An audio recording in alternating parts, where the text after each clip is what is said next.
Assalamualaikum warahmatullahi wabarakatuh.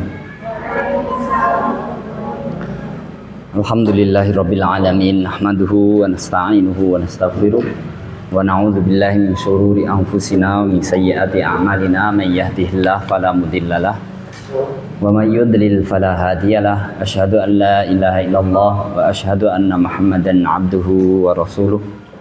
Allahumma salli wa sallim ala nabiyyina Muhammad wa ala alihi wa ashabihi ajma'in. Allahumma anfa'na bima 'allamtana wa 'allimna ma yanfa'una wa zidna ilman wa amalan wa adaban wa fiqhan fid din ya rabbal alamin. Sebelum kita mulai, mari kita kuatkan kembali niat kita, evaluasi lagi niat kita untuk di dalam mengikuti majelis ini. Mari kita luruskan kembali agar tidak ada niat selain untuk mendekatkan diri kepada Allah Subhanahu wa taala, karena tanpa meniatkan kedekatan diri kita kepada Allah Subhanahu wa taala, kita khawatirkan termasuk apa yang disabdakan oleh Rasulullah sallallahu alaihi wasallam, man izdada ilman wa lam yazdad hudan lam yazdad minallahi illa bu'da. Tidak, barang siapa yang bertambah ilmu tapi tidak bertambah petunjuk, tidak bertambah hidayahnya, tidak bertambah kebaikannya, maka ilmu itu tidak menambah pada dirinya selain menambah jauh dari Allah Subhanahu wa taala. Oleh karena itu, marilah kita niatkan kembali, tidak ada keinginan kita di dalam beribadah ini selain ingin mendekatkan diri kepada Allah Subhanahu wa taala. Kita berlindung kepada Allah Subhanahu wa taala agar menjauhkan niat-niat untuk mencari ketenaran, mencari sanjungan, atau mencari pujian. Setelah kita menyelesaikan kitab sebelumnya, pada kesempatan kali ini kita akan membahas kitab baru, yaitu kitab Bidayatul Hidayah yang ditulis oleh Al-Imam Hujjatul Islam Abi Hamid Al-Ghazali rahimahullahu ta'ala. Kitab ini kitab yang ringkas, insya Allah nanti akan disiapkan oleh bagian kesantrian.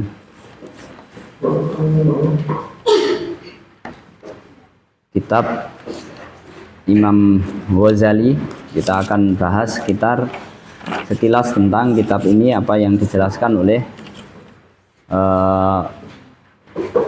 penerbit buku ini. Banyak sekali penerbit buku ini, ada yang tahqiqan, ini ada yang ditahqiq, ada yang murah, kitab kuning ini murah, ada yang sudah ditahqiq, ada catatan kaki. Yang saya beli ini ada Bidayatul Hidayah dan digabung dengan Aqidatul Imam Al-Ghazali. Kitab ini saya beli pada saat ikut daurah di Darussahadah. Kitab ini 1 hari diselesaikan, dari pagi bersama Ustadz Junaidi dan beberapa ustadz yang lain, dan disampaikan beberapa ustadz. Jadi kitab ini disampaikan Darussahadah dalam daurah sehari, yang disampaikan oleh beberapa ustadz secara bergantian. Kita akan baca pelan-pelan kitab ini. Kita baca dulu, mungkin pada kesempatan hari ini masih belum ada kitabnya. Semoga pada pertemuan yang akan datang sudah ada kitabnya. Kita mengenal dulu penerbit, menerangkan tentang kitab ini. Fa inna bidayatal hidayati ismun mutabiqun usmun tabaqa musammah. Kitab Bidayatul Hidayah itu adalah nama Bidayatul Hidayah itu sesuai dengan isinya, yaitu bidayah itu awal, permulaan, al-hidayah itu petunjuk. Kalau kamu mau menjadi orang soleh, solehah, ingin menjadi orang baik, maka ini permulaannya. Imam Ghazali ini sangat tipis di sini. Nanti beliau menulis sangat tebal, yaitu Ihya Ulumuddin. Kitab Ihya Ulumuddin sangat tebal. Biasanya tidak cukup kalau untuk kita bahas dalam kajian, kecuali akan memakan waktu yang sangat lama. Ismun Tabaqa Musammahu, ini nama kitab ini sesuai dengan kandungannya, yaitu permulaan bagi pemula, orang yang ingin menapaki jalan petunjuk, jalan kebenaran. Wa mus'ilun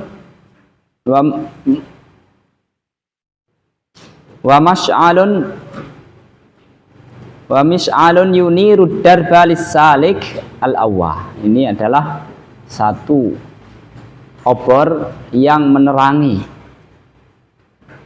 jalan bagi orang yang as-salik al-awwah.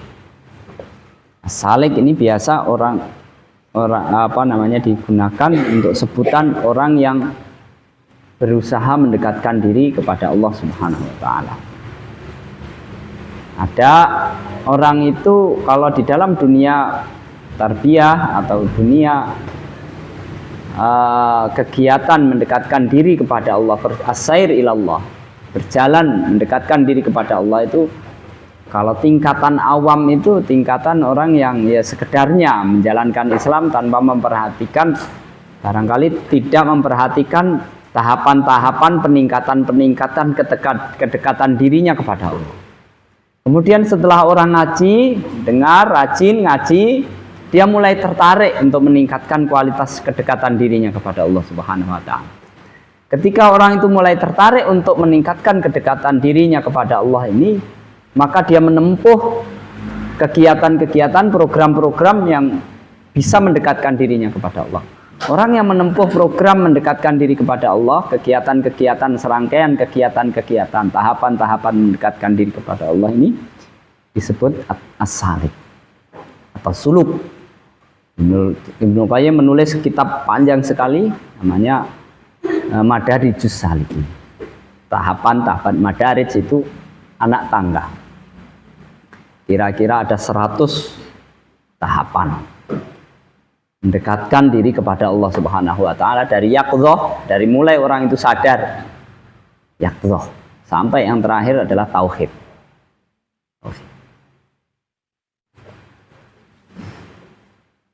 Al-awwah, orang yang selalu kembali kepada Allah, ingin kembali kepada Allah.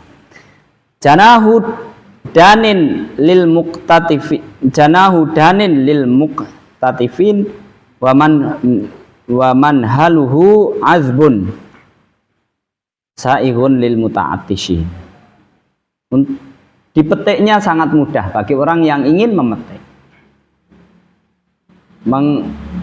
Menciduknya, mengambilnya itu mudah. Ya, meneguknya itu sangat segar. Orang yang kehausan, orang yang mulai tertarik terhadap proses kedekatan diri kepada Allah itu ternyata merasa kehidupan yang bingar-bingar tanpa memperhatikan akhirat itu seperti sesuatu yang hampa. Jika mulai tertarik dengan ibadah itu merasa kehausan. Nah, ini apa yang sangat mudah, sederhana, gampang untuk diteguk bagi orang yang kehausan. Tatafajjaru min nususihi ya nabiul khair wa tasubbu mazinnata hikamihi fi audiyatil istiqamah. Memancarkan untayan-untayan kalimatnya, memancarkan mata air kebaikan yang wa tasubbu mazinnatu hikamihi fi audiyati al istiqamah. Kemudian aliran hikmahnya kata-kata hikmahnya itu mengalir, tertumpah ruah menuju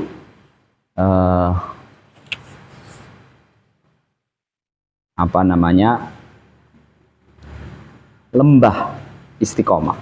Kaifala wa muhabbiru turusihi al-ustad Hujjatul Islam wa Nibrasul A'lam Abu Hamid Al-Ghazali. Bagaimana tidak, sementara yang menulisnya adalah Al-Ustad Hujjatul Islam. Kalau orang ulama disebut Hujjatul Islam itu identik dengan Imam Ghazali. Wa Nibrasul A'lam Abu Hamid Al-Ghazali alladzina aqadat khonasiru ala uluwi ka'bihi wa asyarat a'yunul fadli fi taqaddumihi fil ma'arif ahyahullahu bihi ulumaddin.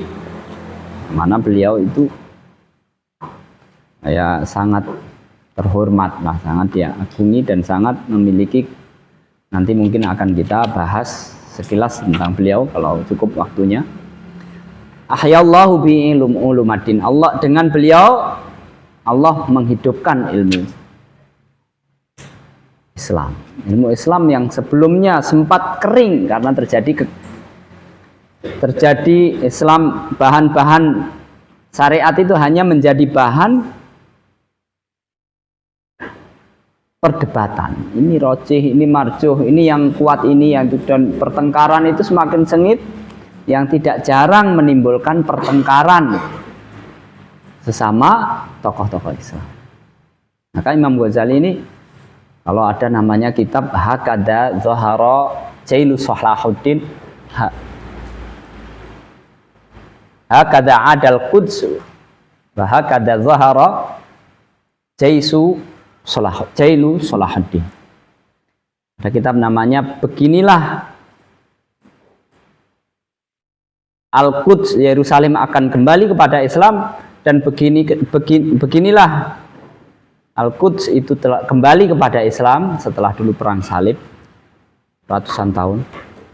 Dan beginilah kisahnya bagaimana generasi Salahuddin itu lahir kira-kira 100 tahun setelah Imam Ghazali. Setelah Imam Ghazali dengan kitab Ihya Ulumuddinnya kembali kepada, nanti akan kita lihat bahwa Imam Ghazali ini adalah seorang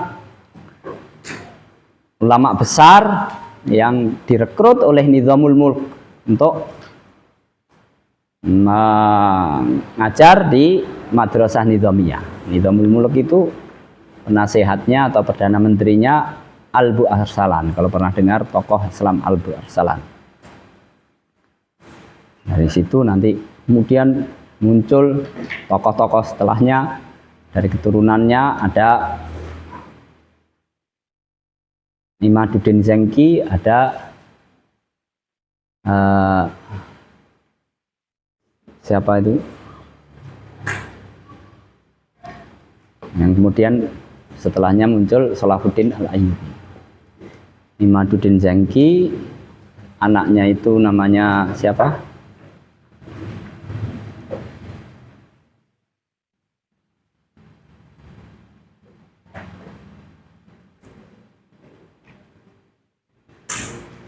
Itu termasuk pejuang Islam.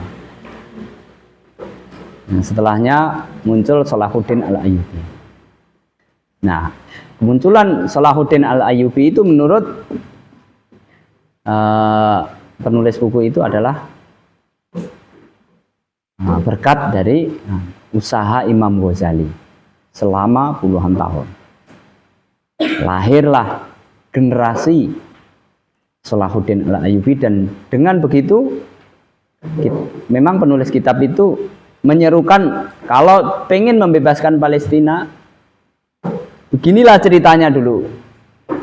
Diawali dari Imam Ghazali.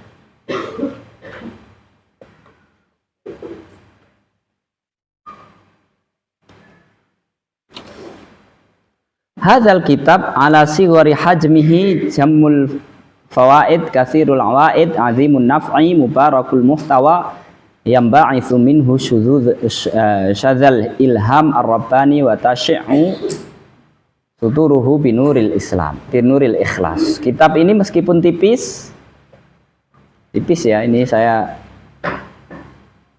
ikuti 1 hari kalau di Darussahadah. Kita semoga 1 semester selesai. Kalau enggak, yang penting kita mendapatkan manfaat yang sebesar-besarnya.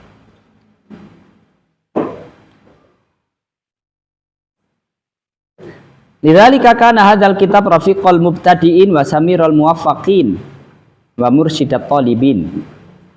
Oleh karena itu kitab ini adalah pegangan bagi para pemula. Kajian-kajian yang menjadi penyemangat bagi orang-orang yang mendapatkan petunjuk jalan yang benar.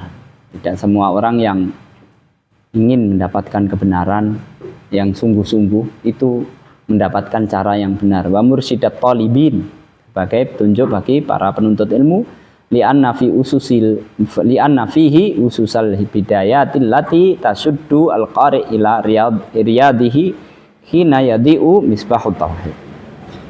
Karena di dalamnya terdapat dasar-dasar permulaan.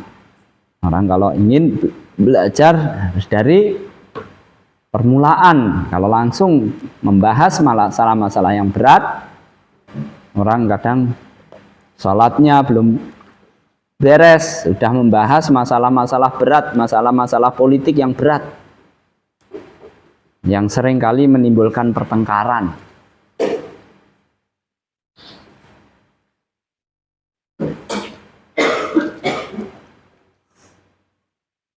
Oleh karena itu di dalam masalah mendekatkan diri kepada Allah Subhanahu wa taala itu juga ada tahapan-tahapannya. Mempelajarinya ada tahapan-tahapannya.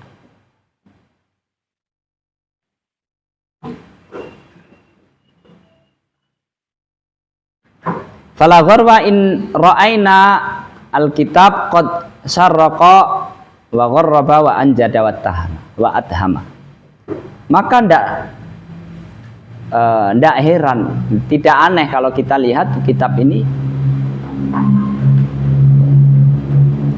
laris di seluruh penjuru dunia. Dikaji, kita barangkali termasuk ingin mengkaji ini, ingin mendapatkan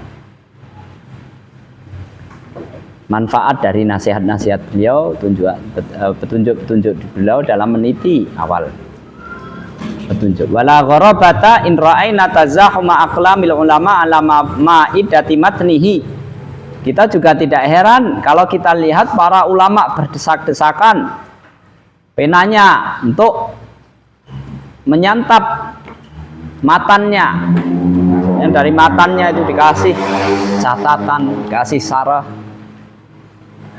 dikaji. Wahia munaqidatun ila tibyani ma'anihi wahia munaqidatun ila tibyani ma'anihi wa ibrazi fawaidihi. Kita pulpen para ulama itu melakukan itu semuanya, berdesak-desakan untuk mengkaji kitab ini untuk menjelaskan makna-makna yang terkandung.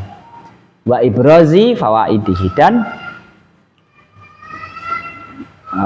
memunculkan, menjelaskan pelajaran-pelajarannya, makna-makna yang terkandung di dalamnya. Famalakatul ibda' fit tasnifi lam yafus biha illa thullatun min ulaikal safwa. Karena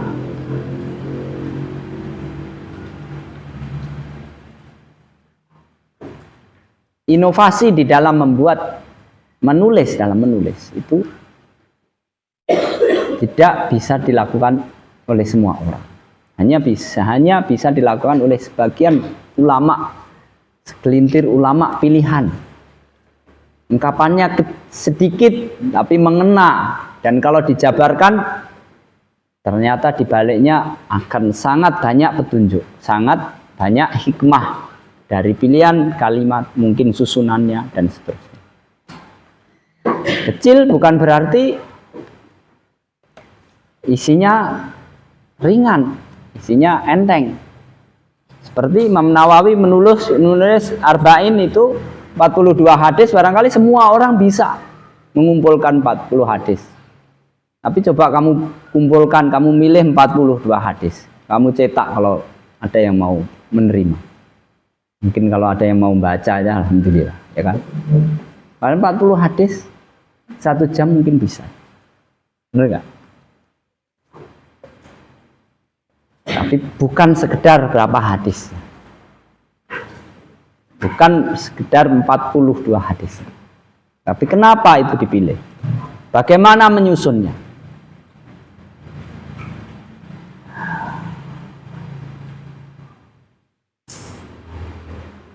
Wa kana al-Ghazali huwal mujalli fi hadzal kitab fi hadzal maidan. Wa huwa farisul bayan was-sabiqu lil aqran. Imam Ghazali ahlinya di bidang ini. Kama qala al-Imam Fakhruddin Ar-Razi ka'annallaha jama'al uluma fi qubbatin wa atla'al Ghazali 'alaiha. Sepertinya seolah-olah Allah itu mengumpulkan semua ilmu ditaruh di satu wadah, kemudian Imam Ghazali diperlihatkannya. Seolah-olah semua ilmu itu Imam Ghazali tahu. Wa yahsunu bina huna an nusira ila anna ila amrin humila ala ghairi mahmalihi wa fuhima ala ghairi makna. Di sini baik kiranya kita singgung satu ungkapan yang sering salah difahami. Wa huwa qaulu Hujjatul Islam Al-Ghazali rahmatullahi alaih, yaitu perkataan Imam Ghazali yang sering disalahfahami ketika beliau mengatakan inna bidha'ati muzjatun fi ilmil hadis. Saya ilmu hadisnya lemah, kata beliau. Wa hadhil ibarah wujjihat min kibalil ba'di taujihan yuqsadu minhu at-tanqis min qadri hadzal imam al-azim. Ungkapan Imam Ghazali ini sering dimanfaatkan sebagian orang untuk merendahkan Imam Ghazali. Wal haqiqatu anna hadhil kalimah qad qalahal Imam Al-Ghazali rahimahullahu min babit tawadhu.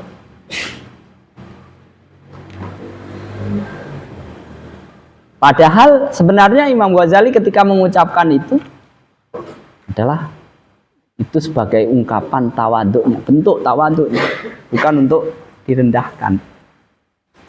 Dan itu banyak.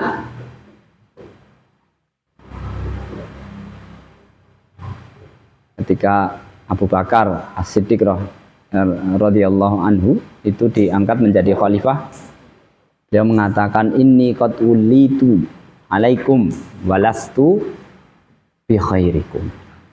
Aku telah dipilih menjadi pemimpin kalian dan aku bukanlah orang yang terbaik di antara kalian. Padahal Abu Bakar As-Siddiq itu sudah dinas oleh Rasulullah sebagai orang yang terbaik setelah beliau. Apa Abu Bakar itu berarti menentang nas? Orang dia sudah dibilang imannya paling baik, kok dia mengatakan walastu bi khairikum?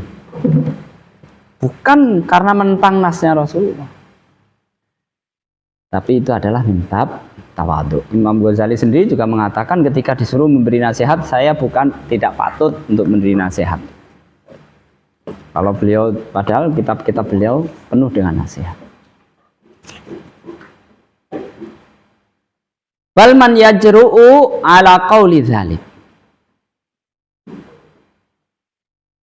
Wa man minal a'immati qala inna bida'atihi kamilatun inna bida'atihi kalimatun fi ilmil hadis.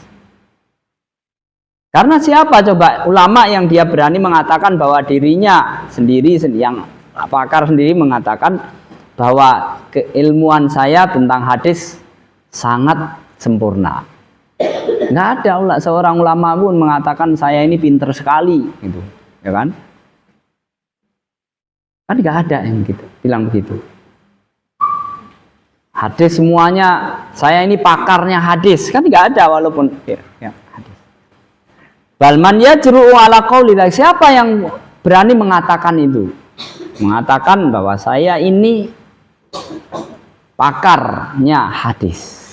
Innana idza qara'na sirata haula'ir rijalil afdad najidu fiha qimmatal adabi ma'allahi jalla jalaluhu wa kamalat tabarri minal hauli wal quwwati wa tamassuli al kamil li haqiqatil faqir li haqiqatil faqri ilaihi subhanahu.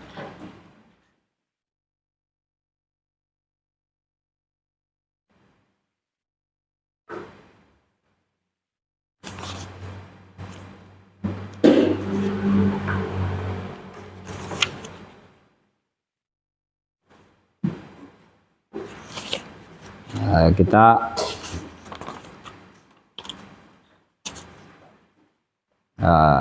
sedikit membahas tentang Imam Ghazali.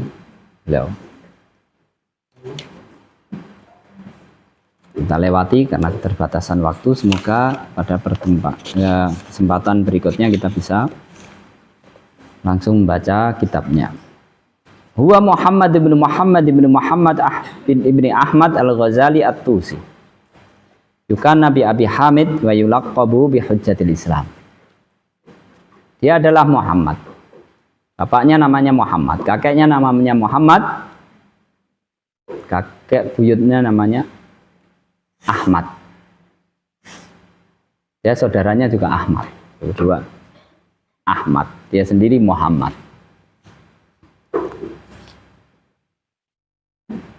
Kunyahnya Abu Hamid, lakopnya Hujjatul Islam.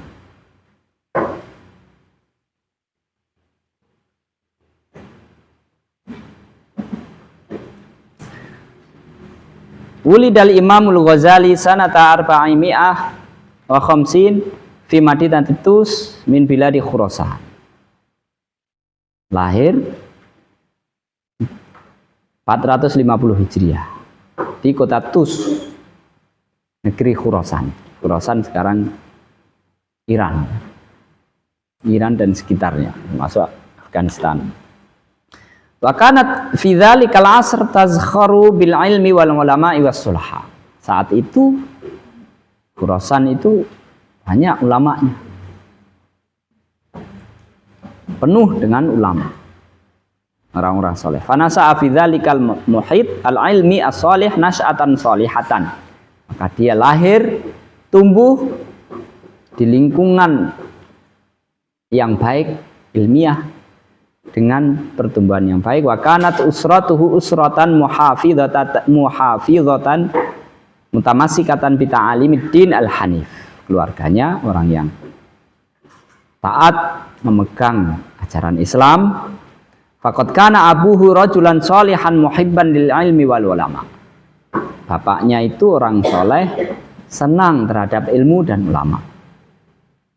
Tapi dia tidak diberi karunia banyak ilmu, bukan ulama lah gitu. Wa kana la ya'kulu illa min amali yadihi. Bapaknya ini tidak makan kecuali dari pekerjaannya sendiri.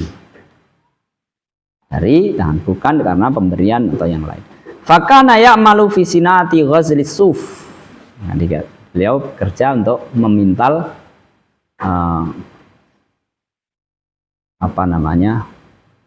bulu domba, jadi benang. Kayak dia mengatakan Al-Ghazali. Al-Ghazali kalau dinisbatkan bapaknya ini memang pemintal bulu domba, pemintal benang. Atau Al-Ghazali, Al-Ghazali karena dari daerah Ghazalah.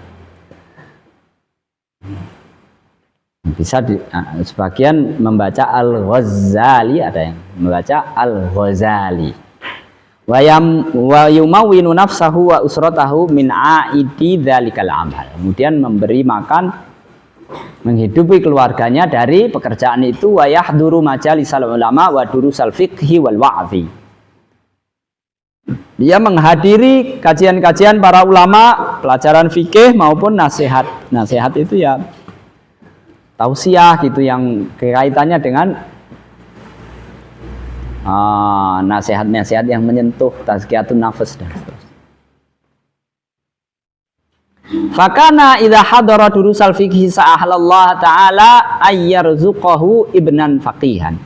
Setiap kali dia menghadiri kajian fikih, dia memohon kepada Allah agar diberi rezeki, dikaruniai anak yang faqih. Konon ya, wa idza hadarat durusal wa'dhi sa'alallah ta'ala ayyarzuqahu ibnan wa'idhan.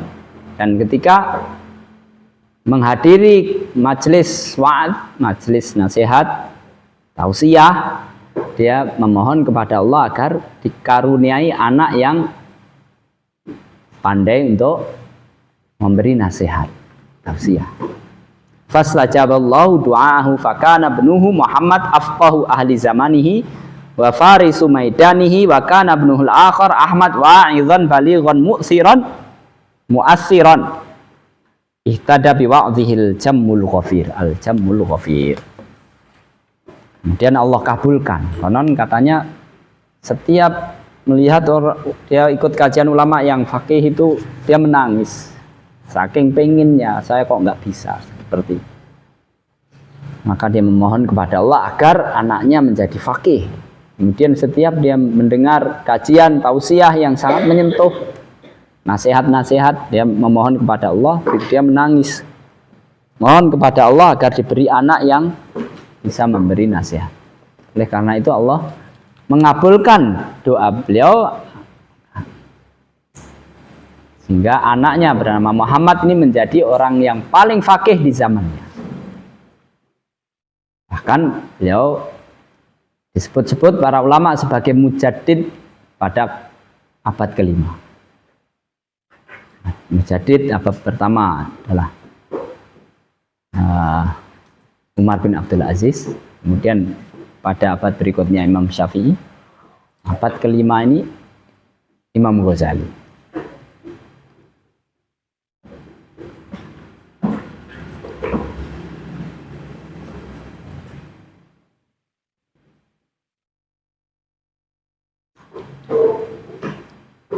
Imam Ghazali menjadi orang yang paling fakih pada zamannya, dan anaknya, saudaranya yang bernama Ahmad menjadi orang yang sangat menyentuh nasihat-nasihatnya. Antara nasihatnya itu banyak sekali orang yang menjadi sadar. Waqad qada waliduhuma nahbahu wa huma shaghiran.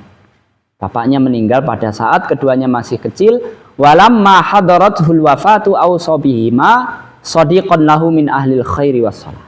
Ketika menjelang wafatnya, bapaknya Imam Ghazali ini berwasiat kepada teman baiknya agar mengurusi anaknya ini dan mengatakan uridu istidraka ma fatani minat ta'allumi fi waladi hadaini.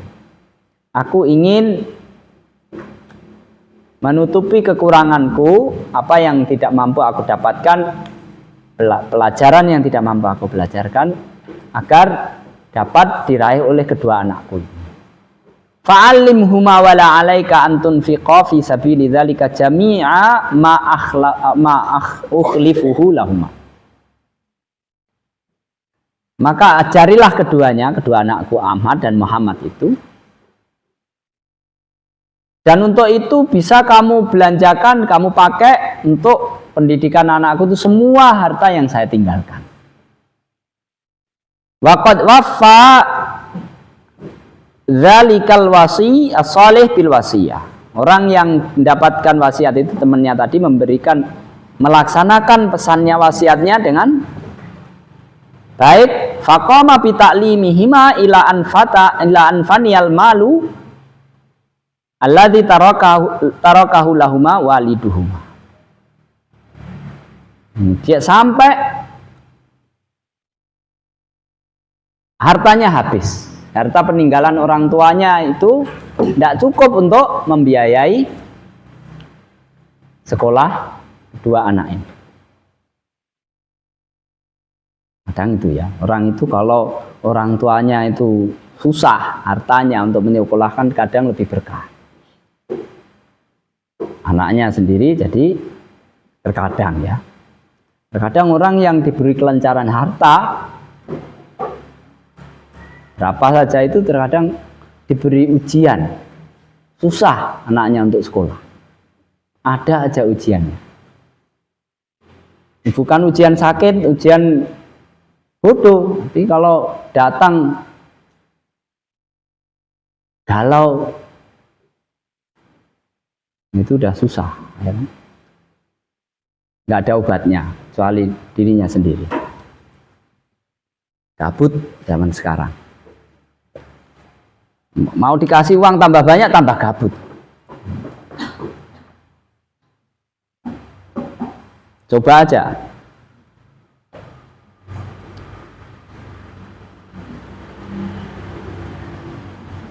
Faqala, orang yang dipesan tadi kemudian mengatakan, i'lama anni qad anfaqtu alaikuma makana lakuma min walidikuma.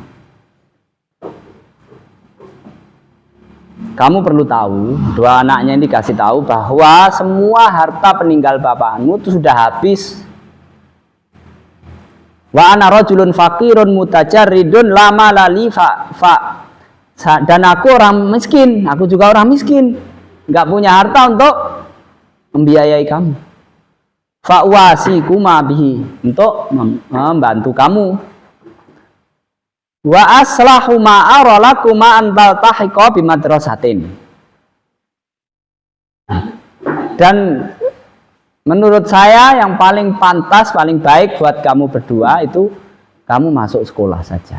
Karena sekolah itu di situ banyak sekolah wakaf, sekolah ya gratis gitu. Nah, sekolah akan dibiayai. Kamu kalau nggak sekolah susah makan. Dia bisa makan sekolah. Nanti dikasih makan oleh sekolah. Fa innakuma min talabatil ilmi fatahsula ala mu'natikuma minha. Karena dengan kamu sekolah, kamu menjadi santri, penuntut ilmu, kemudian kamu mendapatkan apa yang kamu butuhkan. Bisa makan, bisa memenuhi kebutuhan kamu dari sekolah. Karena zaman dulu ada orang kadang wakaf atau sedekah, ini khusus untuk pelajar. Nah, orang yang pelajar dia mendapatkan hasil wakaf itu atau sedekah itu.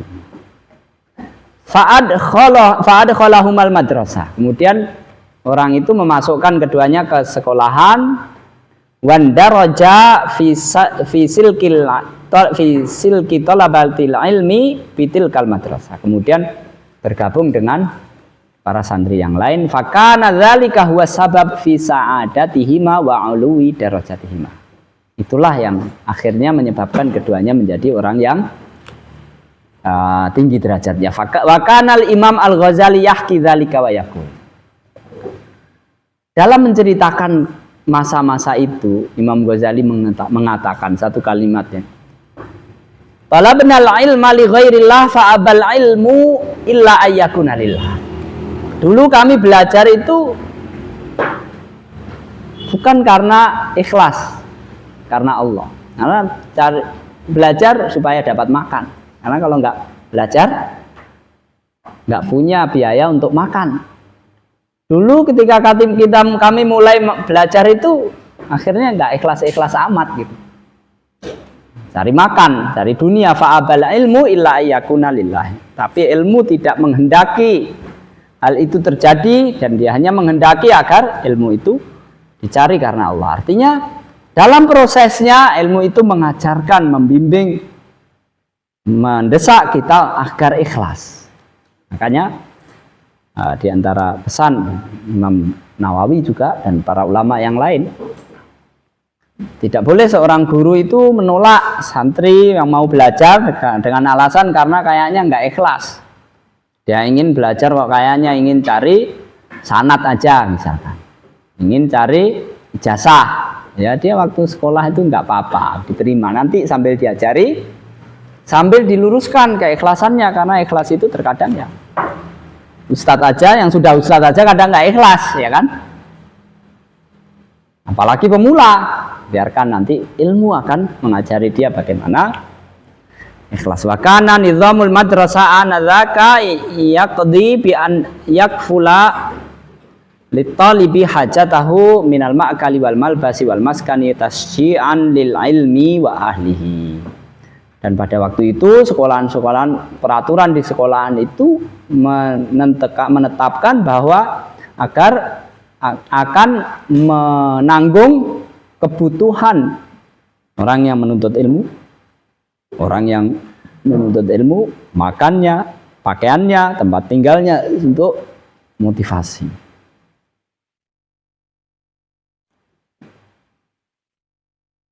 Kanat bidayatu ta'limihi ala yadi sadiqihi walidihi dan seterusnya. Akhirnya beliau menjadi terkenal nanti diantaranya ya beliau ini muridnya Imam Haramain, Imam Al-Juwaini. Imam Juwaini ini bisa dikatakan yang menguasai ilmu mazhab Syafi'i pada zamannya. Sampai sekarang kitabnya mungkin sekitar 20 jilid. Imam Al-Juwaini masalah fikih Syafi'i, Nihayatul Matlab fi Dirayatil Madhab.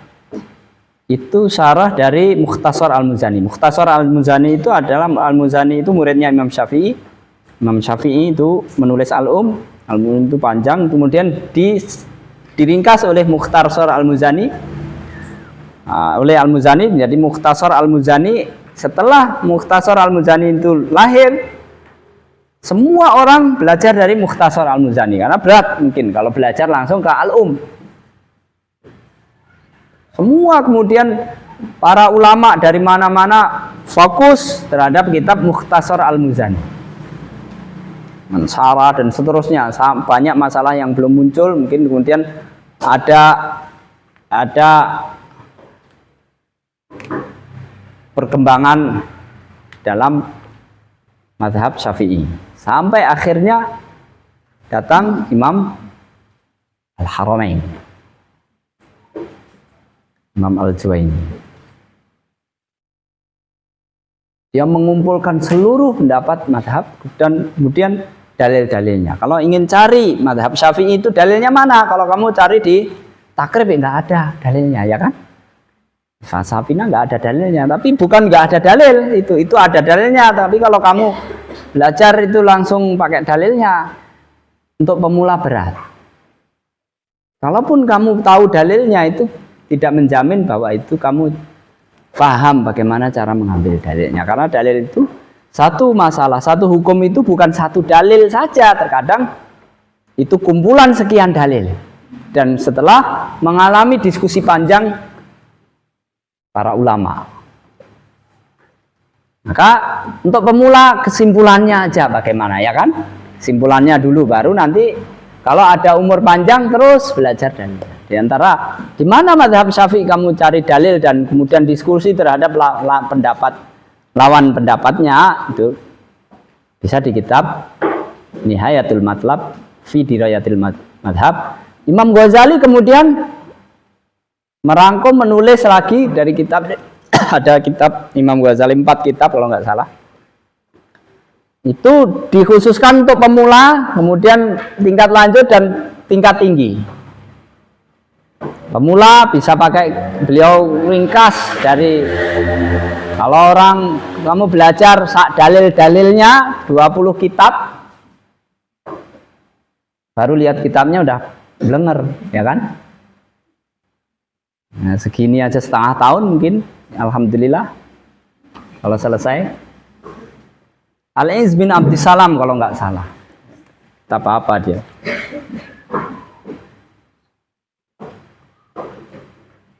Mungkin kalau nggak salah Imam Al-Iz bin Abdissalam membaca kitab itu 3 hari. 3 hari khatam.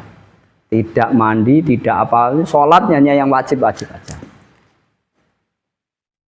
Baca terus, tapi dia ulama, baca sekali nyantol. Kalau kita sekali pelan-pelan diulang-ulang, ya kan, itu nggak nyantol-nyantol.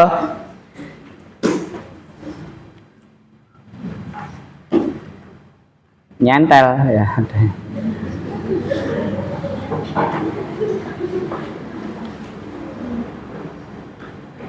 Imam Ghazali kira-kira terus membuat dari kitab Al-Khulasah yang paling ringkas atau Al-Wajiz. Kemudian untuk tingkat lanjut ada Al-Wajiz, Al-Basit, sama satu lagi Al-Wasit. Al-Wasit untuk pertengahan. Kemudian untuk tingkat lanjut Al-Basit. Setelah itu kira-kira tidak ada tambahan sama sekali. Mazhab Syafi'i itu pendapat-pendapatnya sudah komplit, dalil-dalilnya, diskusinya sudah matang. Maka datanglah setelah Imam Ghazali Imam Ar-Rafi'i. Imam Ar-Rafi'i mensarah kitabnya Imam Al-Ghazali. Sarah lagi, kemudian itu menjadi mu'tamad madhab, istiqrarul madhab. Kamu kalau ingin pakai madhab Syafi'i, maka menukil madhab Syafi'i itu bagaimana? Madhab Syafi'i mengambil pendapatnya Imam Rafi'i atau imam setelahnya Imam An-Nawawi. Imam Nawawi meringkas lagi pakai Minhajut Thalibin. Itu dari mana Imam Nawawi? Kalau kamu ingin tahu apa madhab Syafi'i dalam hal itu, yang paling ringkas adalah yaitu yang ringkas yang di dalam yang di yang jadi panduan pegangan di madhab Syafi'i adalah Minhajut Thalibin, Imam Nawawi.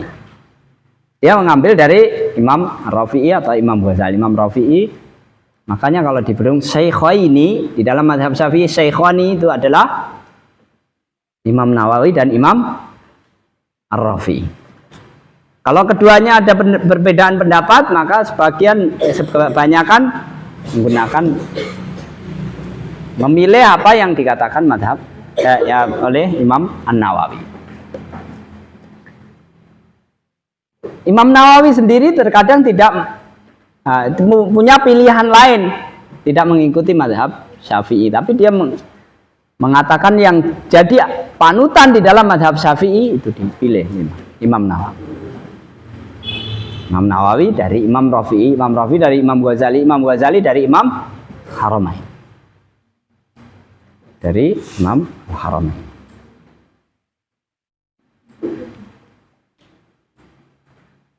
Dan itu yaitu pada zaman yang keemasan Islam, yaitu itu tadi dari Albu Arsalan.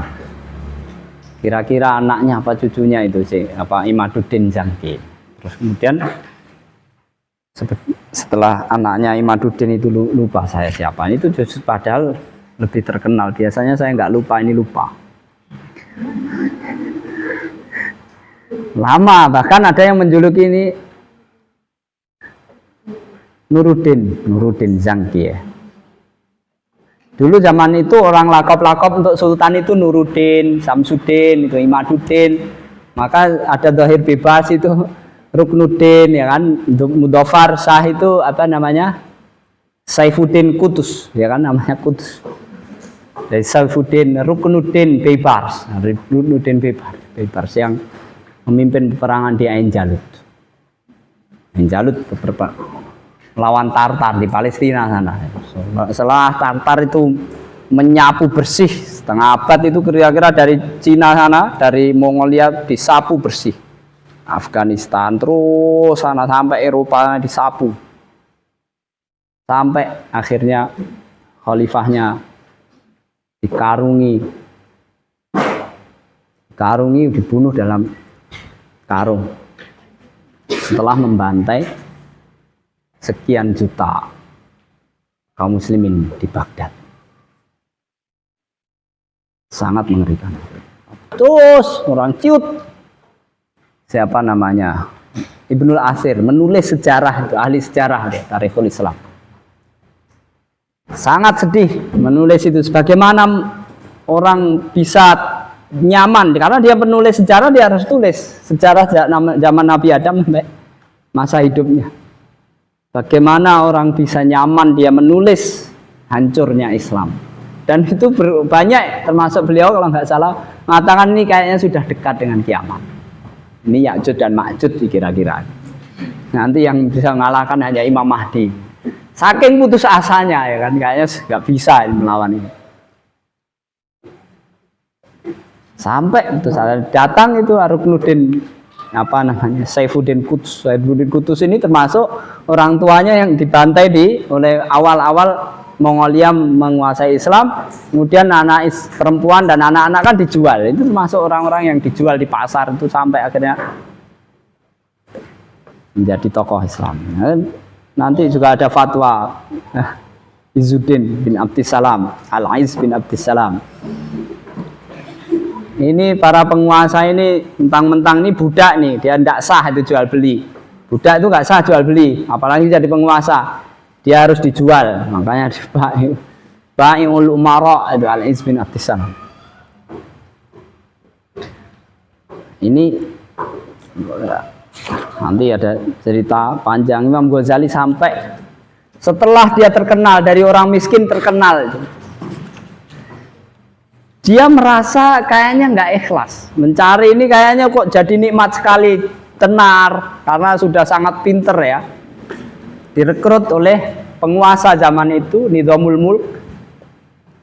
Sampai Nizamul Mulk itu kira-kira perdana menterinya Alp Arsalan atau Malik Shah anaknya, diteruskan anaknya. Yang itu nenek moyangnya, kalau enggak nenek kakeknya atau bapaknya itu Maduddin Zanki, Nuruddin Zanki. Kemudian setelah itu tumbang jadi Salahuddin Al-Ayyubi, jadi kesultanan baru. Khilafah sendiri sudah setengah lumpuh, kayak hanya menjadi simbol aja. Jadi Imam Ghazali merasa sangat tenar, kayaknya sudah nggak ikhlas. Terus perang batin selama 6 bulan dia ceritakan. Sampai pokoknya ngajar apa nggak ngajar ini bukan cari ini, ngajar ini kayaknya bukan cari ridho Allah, hanya cari ketenaran, nggak ikhlas. Akhirnya beliau menghilang, memutuskan diri 10 tahun menghilang. Bayangkan 10 tahun supaya tidak ketahuan dia berangkat haji. Diam-diam berangkat haji, pulangnya nggak lagi ke Baghdad.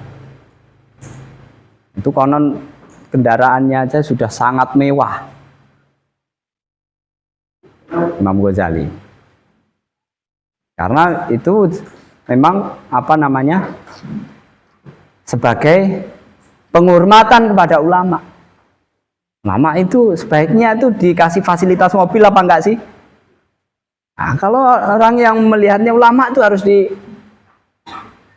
harus difasilitasi, itu caleg aja kasih fasilitas. Ulama kok kasihan sekali, kere, sana sini bawa proposal. Dikasih 1.000 aja, 50.000 aja udah sambil merengut. Kasihan, ya kan? Nah, kalau melihat itu ulama harus dia. Nah, kadang kemudian ulama sendiri menjadi diuji. Saya kayaknya keenakan. Maka menghilang selama 10 tahun. Mojok di Masjid Umawi. Ini zamannya Abbasiyah, tapi ini Masjid Umawi ada pernah di Al-Aqsa, Masjidil Aqsa, merenung, akhirnya menulis itu Ihya Ulumuddin dan pulang setelah 10 tahun berkholwat. Kemudian nanti balik, kemudian tidak lama meninggal. Makanya Imam Ghazali